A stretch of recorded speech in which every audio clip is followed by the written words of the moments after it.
Hello and welcome back to Sarcastic Remarks. Alongside Christian Chambers, my name is Ryan, his brother, and we are the official Dallas Stars podcast of THPN. Chris's face says it all this evening. I am completely shocked. But before we get into tonight's game, thank you to DraftKings Sportsbook for being our sponsor. Use that promo code THPN the next time you go and use their services. The Stars win in overtime. Thank you to Papa Pavs by a final score of 5-4. And Christian, I'm just gonna steal your chat that you sent to us. They almost Rangers it, but they didn't. Wow, that was an interesting hockey game. Yeah, I'm honestly hacked off. I'm mad, but I'm just happy that they won. That's all I've got. Right. I'm happy the Stars won. I think this is the worst that the Stars have ever played and still won the game. I think is a pretty fair thing to say. I mean, they were outshot 40-25 tonight. The only reason that they win is because they outskill the Flyers by a substantial margin and got some pretty suspect goaltending from the Flyers' backup goalie as well. So, yeah, not a great game, but we always talk about great teams find a way to win, and they found a way to win with almost nothing of their game. I mean, that's literally what I was gonna come at it with. That angle is just like, good teams find a way to win, even if it is against really critical teams like the Philadelphia Flyers. And it's felt that way this whole start of the season. I mean, I don't think we've had a great game yet in the season. And we've had a good game. We've had good games. I think the good game we had is the one we lost. I think that's the game that the Stars played best in. And yet here we are 3-0-1 to start the season. Haven't lost in regulation yet. So we'll take it, I guess. But the Stars got to get better as the season progresses. Okay, so I mean, I'm honestly hacked off at the effort tonight. I really am. The effort was not there by the Stars, and their defensive play got a little bit better again in the third period when they were nursing a 1-goal lead. But I mean, still they got out hustled, they got outmaneuvered, they got out physicaled by the Philadelphia Flyers, which that's not super surprising considering it's a John Tortorella team. That's what he's known for, having really physical hockey teams. And a team that was like, 28th in the league last year? Exactly. And again, I understand they're off to a really good start this year at 3-1-1 now. But still, I mean, the expectations around this team, that was unacceptable. That game was 100% unacceptable. And I don't care that it's the beginning of the season. I know it's going to get better, but for me, that the whole effort from tonight was completely unacceptable. Yeah, and it's going to get better, so you don't overreact, but you need to have the mindset that you're saying, Ryan. You need to know that can't happen. You can't play a game like that and expect to win every night. We can because our roster is so great. We can still find a way to win it, but you can't play like that night in and night out and expect to be a good hockey team. So you don't overreact because it's the beginning of the season, but you definitely address that it was bad and it needs to get better. And like you said, we know it will, but they just need to have that mindset that it needs to get better. Okay, so let's get the bad stuff out of the way first. Talk about the bad things first off, because we're already kind of talking about it. I just want to first talk about. I'm not even gonna do the obvious one first. I just want to talk about just the fact that they got out physicaled this game by this other team. There was no pushback from the Stars. They looked. I don't want to say they looked 2 steps slow, but they did look a step slow compared to the Flyers, like through the whole game.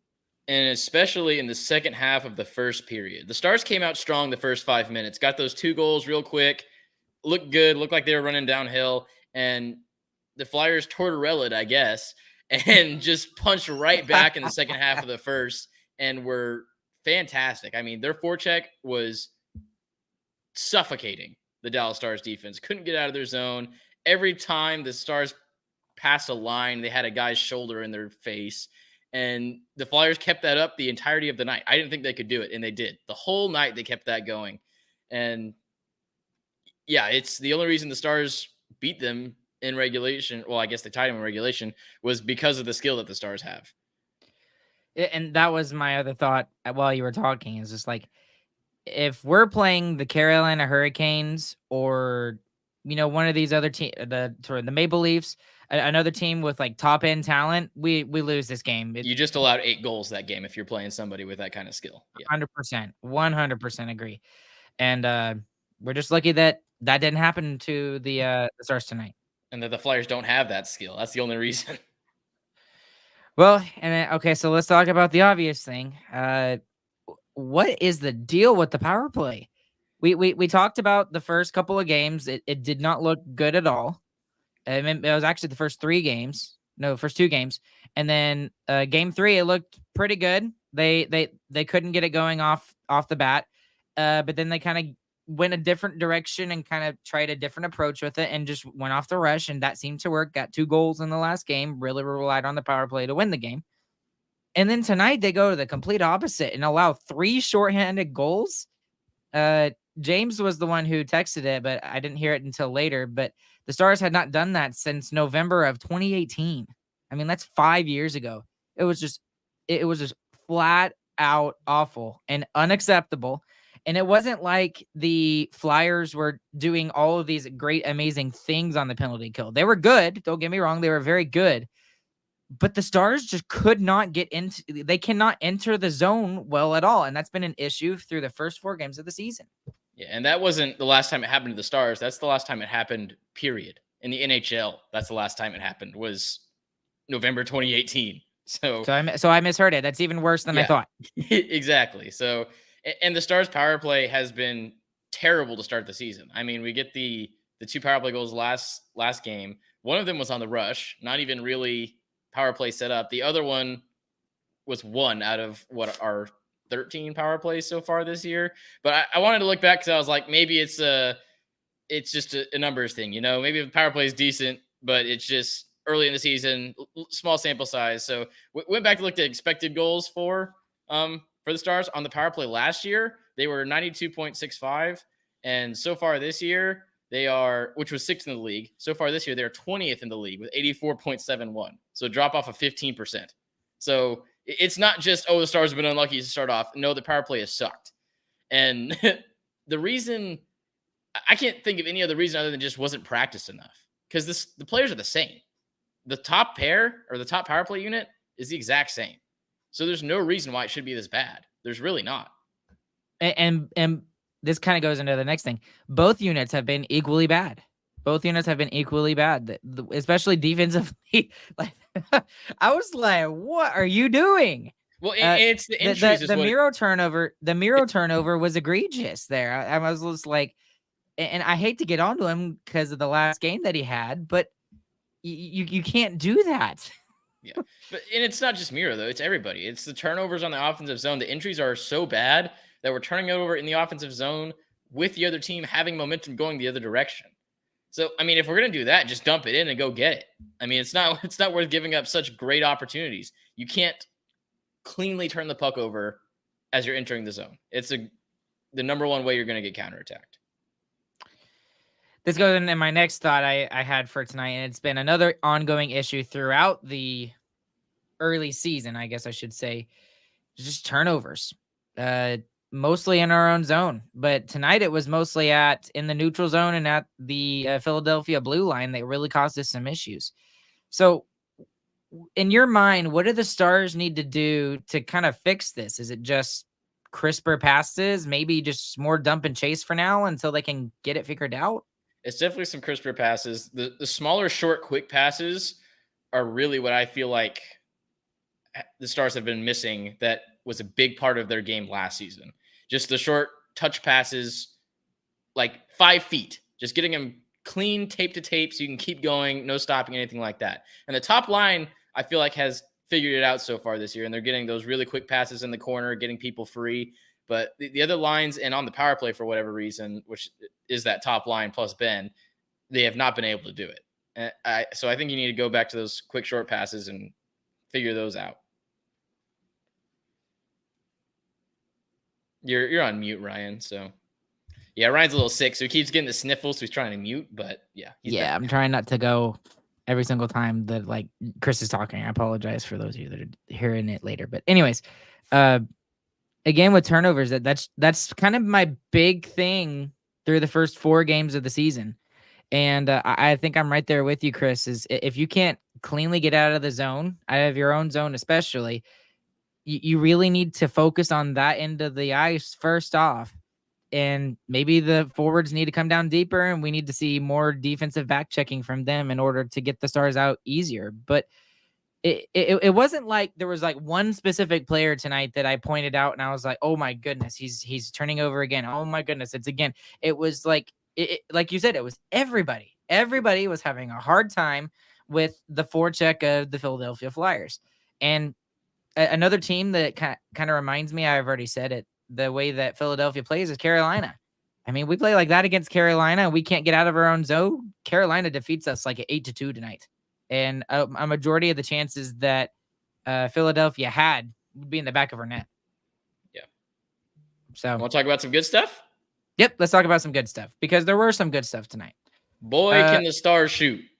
Yep. That is fantastic. The Flyers goaltender might be a little bit suspect on some positioning, but all the shots that the Stars had off the rush on those 3 goals, I could think Rope, Jamie, and Wyatt Johnston. Those are the 3 like on the rush shots that they had. Were all great shots on the edges, in the corner, and in.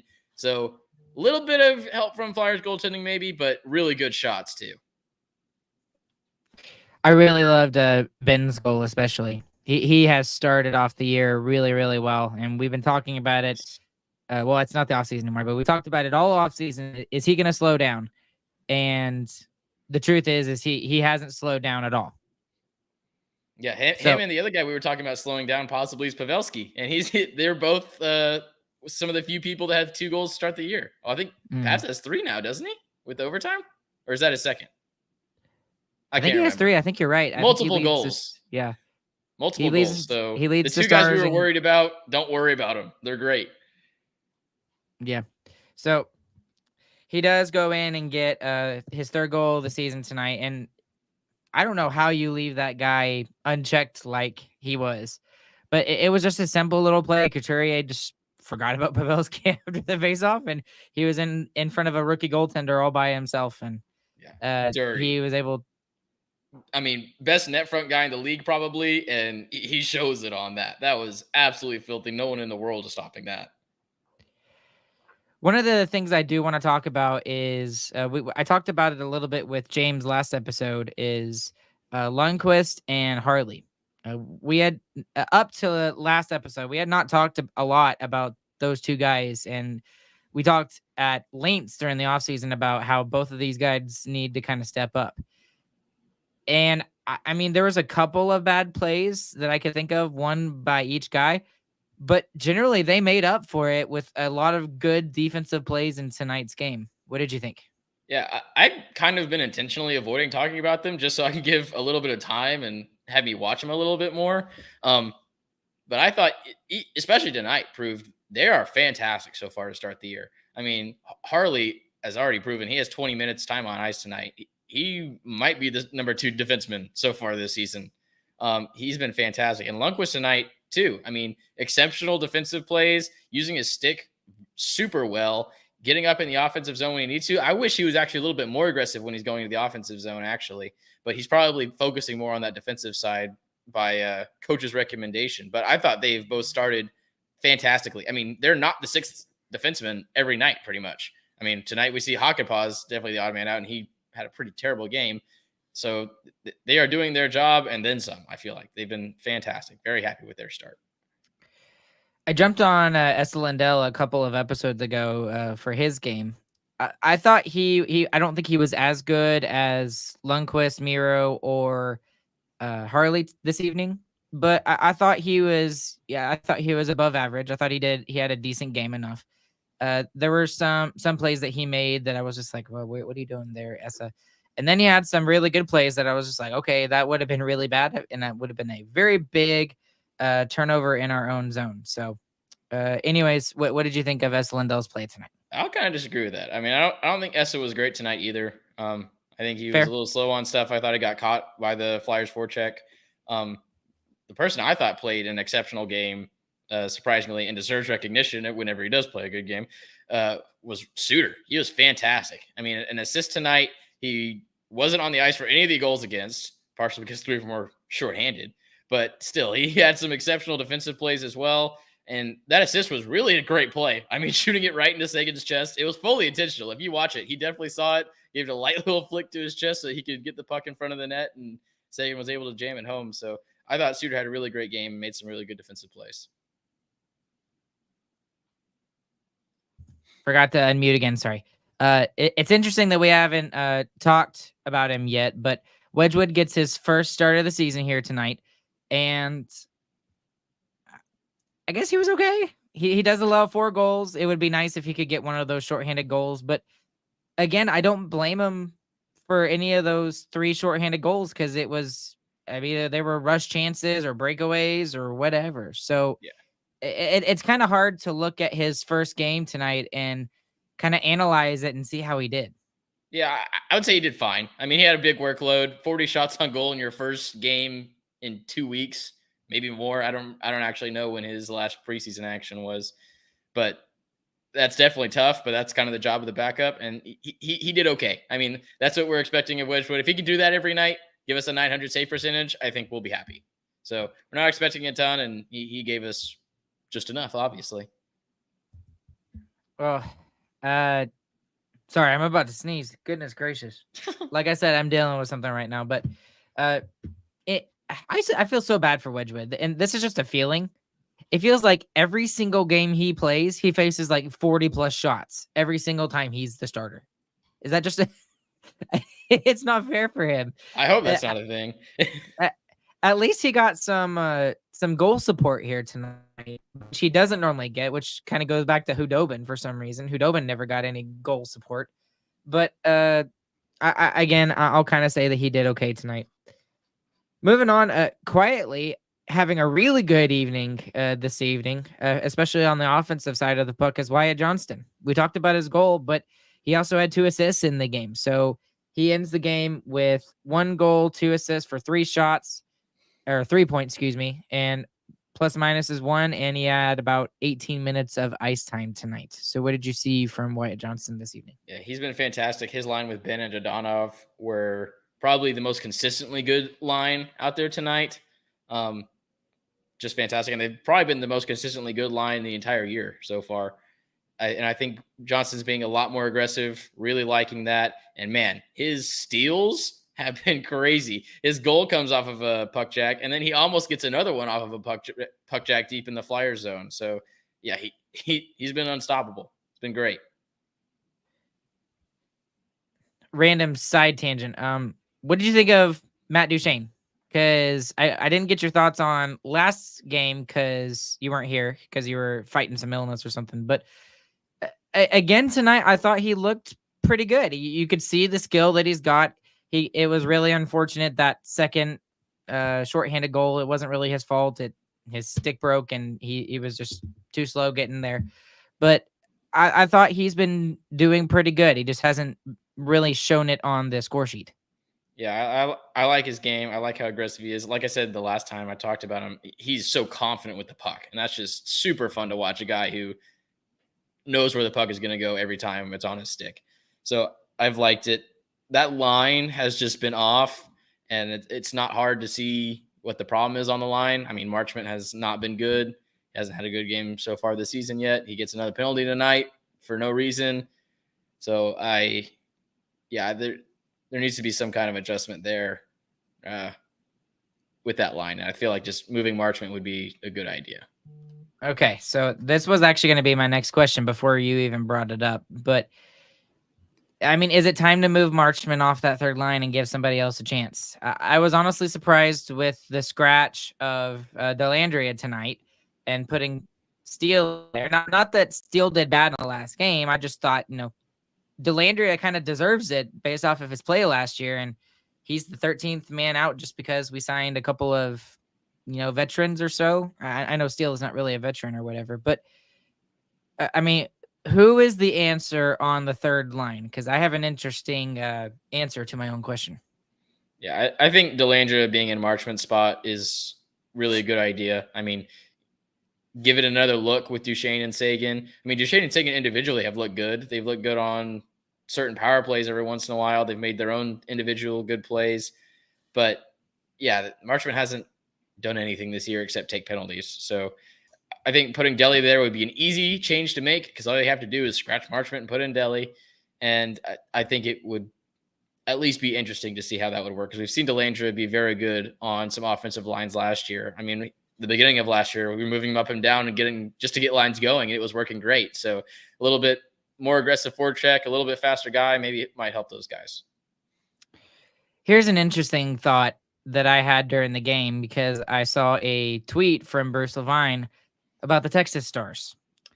So right now, for the Texas Stars, Logan Stankoven is 5th in the AHL in scoring. He in 5 games, he has 4 goals, 3 assists, including the assist that he had tonight on a Blue Mel's game-ending goal, which put them ahead of their opponent.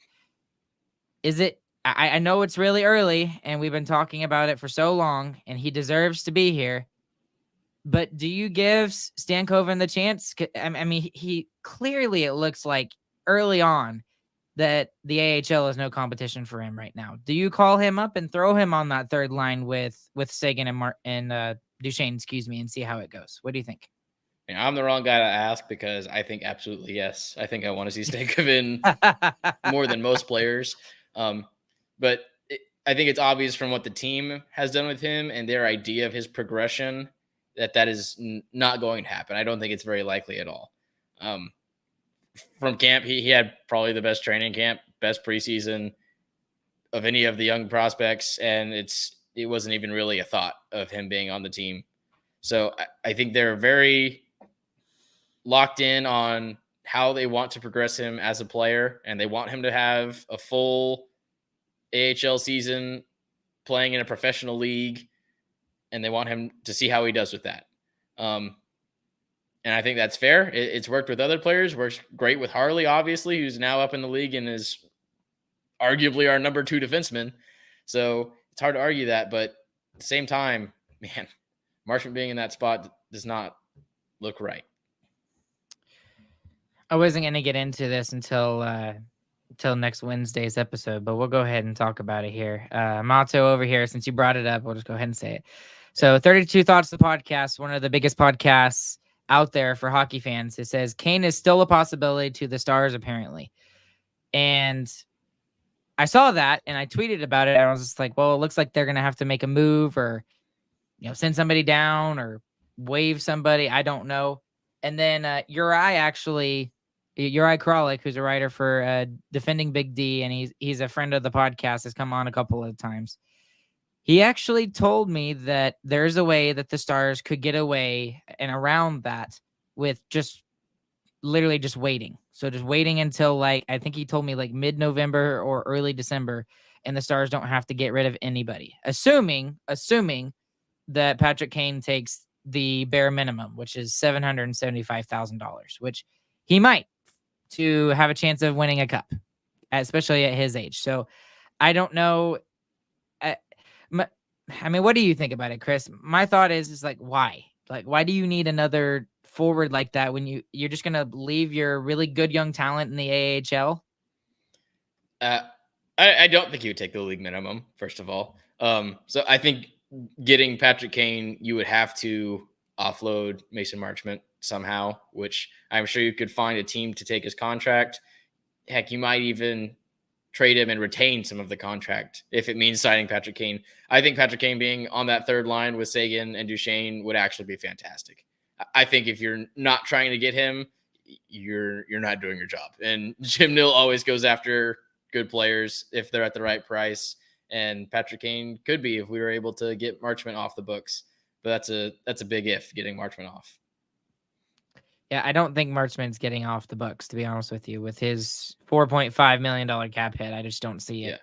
Yeah. We need to dig into it more, and we'll talk about it more on Wednesday, too, because he has a no movement clause, but it's modified. So I think he has a no trade list, or maybe he has a list of teams he'll only be traded to. Right, exactly. Yeah. I can't remember which way it is. We'll dig into it a little bit more, and we'll talk about it a lot more on Wednesday, I'm sure. But it's a very interesting possibility. Okay, so let's go ahead and get into biggest winner and biggest loser. And there's one player that I forgot to talk about about this evening, and I'll give my biggest winner to Tyler Seguin. He gets a goal tonight. and he's looked really good alongside Duchesne, the two of those guys. And I really think Marchment's kind of holding them back. We'll see if there's any lineup changes for Tuesday's game, but he's my biggest winner for the evening. Chris, who's your biggest winner? My biggest winner is Foxa because he got a decent scoring chance. He had a pretty good one. It was a decent shot, too. Went off the shoulder. It didn't go right into the logo. So I'm giving it to Foxa. Chris's real biggest winner. No. Game. He had 63 face-off percentage, 2 shots on goal. Wasn't scored on. They did pretty good. The real biggest winner is Wyatt Johnston because of the 3 points. But I felt the need to talk about Tyler Seguin because we hadn't really talked about him that much. I decided Fox was going to be my biggest winner as soon as he got that shot off. So it didn't matter what happened in the game. Okay.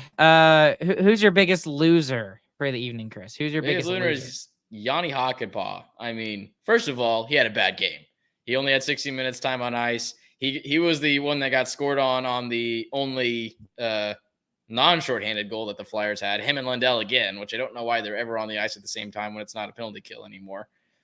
Speaking of the penalty kill, it was fine, I guess, but they only had to do it once, which is kind of bogus, but whatever. But yeah, he wasn't good. Then he threw kind of a garbage hit that he missed, so he grabbed the guy's face and threw him to the ground, which was lame, and then he got rocked in the face. So yeah, not a great game from the big guy. I will say my biggest loser is not a specific player, but it's a group of players, and that's the Stars power play. The Stars' best players on the power play were terrible, and they were by far the biggest losers tonight, and very easily could have cost us this game if it wasn't for Joe Pavelski. So, and if it wasn't for us playing a bad team. I mean, their record says that they're a good team. They're not. I mean, this team is going to finish maybe on the bubble at best. So if you're playing a halfway decent team, you lose this game by a bunch. Stars got lucky. That's the headline. No, yeah, and okay, so one more thing I thought about was, do you really think that Ersson was really that rough to begin the game?